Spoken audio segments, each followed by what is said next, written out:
everybody. Welcome to another edition of Inside the Vinyl. I'm your host, Tim Coney. If you would go ahead and like, comment, share, and subscribe to my channel below, that would be greatly appreciated. If you could also hit that notification bell so you can be notified when we put out new content, that would be appreciated also. So, I just got something in the mail today, and on the packaging here it says certified packaging, frustration free. We'll see about that. But what I'm talking about is King's X's is either 1996 or 1997 album, Ear Candy. If you guys, for those that, watch my videos, I did a video on Dogman a couple of weeks ago, and just kind of decided that, I saw that Ear Candy was available as well.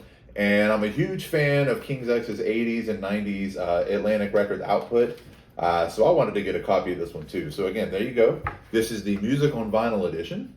So there's the front cover in this packaging. There's the back cover. And it does look like frustration free here. Very good packaging. But it says limited edition of 1,500 individually numbered copies on purple colored vinyl, 180 gram audiophile vinyl. So again, the Music on Vinyl edition. So that's pretty freaking cool. And I have number 000641. So there you go. So let's pull this bad boy out and see what we have here. All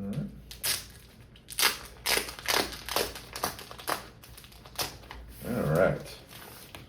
Let's put that on the ground. All right. So yeah, once again, this is Music on Vinyl never disappoints. The packaging is always amazing. At least in my opinion, at least from my experience. So there, again, there's the front cover again, back cover. This is a gatefold. So if we open it up, we see some psychedelic looking pictures here, kind of like the cover, as well as some song lyrics and different things. So hopefully that comes through well on the camera. All right, let's go ahead and take out one of these records and see what we have here. Okay, never mind. There's a gatefold, but it's only a single record. I think Dogman, if I'm not mistaken, is a 2-record set. So here we go, anti-static black inside sleeve. And if I go ahead and pull this record out, you do see it is a nice purple vinyl with the King's X logo and everything in the middle and the track listing. Same on the other side. Now I will say this isn't quite as fancy or special or pretty as the Dogman one. That one, if you recall, it was like a black and red, either like splatter vinyl or whatever you want to call that. A swirl, whatever, and it was really cool. Nothing else inside here, so pretty basic, no inserts, nothing special, but it does have everything you need right here. So, as far as this record is concerned, I haven't listened to this album in probably 20 years, if not like 20, 25 years or so. And what's funny about it is, I know King's X, if you listen to a lot of their early albums, there are a lot of tones and like songs or whatever that can be taken as maybe somewhat of a spiritual nature. We'll just leave it at that. So much so that they used to actually sell all their albums in the old Christian bookstores at the mall and stuff. And I used to go in there a lot because I like a lot of the old Christian rock stuff or whatever. But I would see this one in there all the time, and I don't know why. I think I was in this weird period where maybe I wasn't listening to them as much. After Dogman, I saw, I love that album, saw them in concert, and then kind of fell off the train a little bit, no pun intended, given that the first song on this album is called The Train. But when this album came out, it took a little while to buy it, but once I did, songs like The Train, and then of course the single from the album, Looking for Love, which just has this killer riff, that just totally rips like right at the beginning. I haven't listened to it enough recently to really remember a lot of other things about it. It looks like, that whereas Dogman was produced by Brendan O'Brien, this was produced in-house by Ty Tabor and the rest of King's X.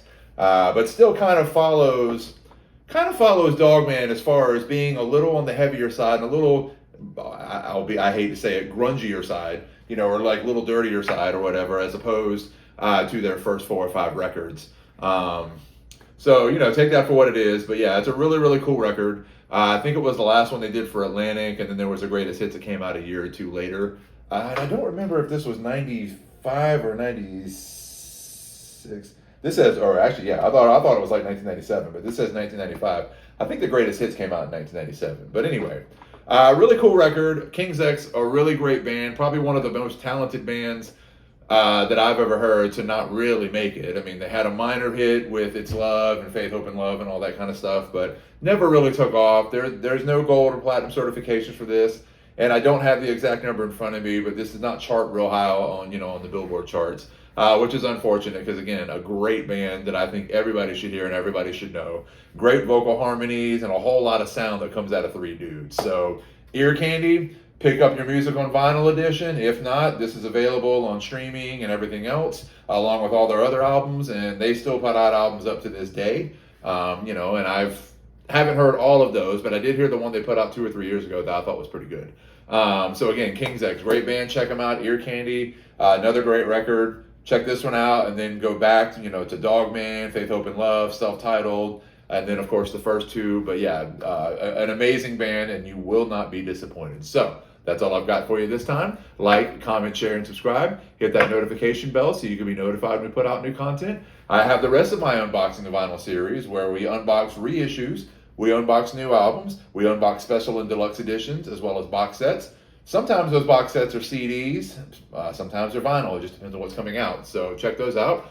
I've got my Lost Classics and Live Album series where we talk about albums that I think everyone should hear that maybe got swept under the rug. And then, of course, live albums that's self-explanatory where we just talk about great live albums. I've got some concert footage and things like that from different festivals and concerts over the last several years.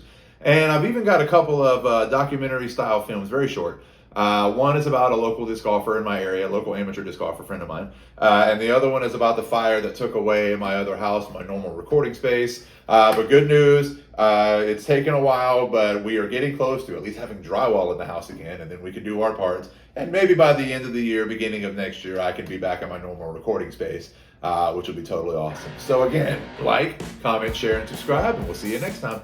Peace out.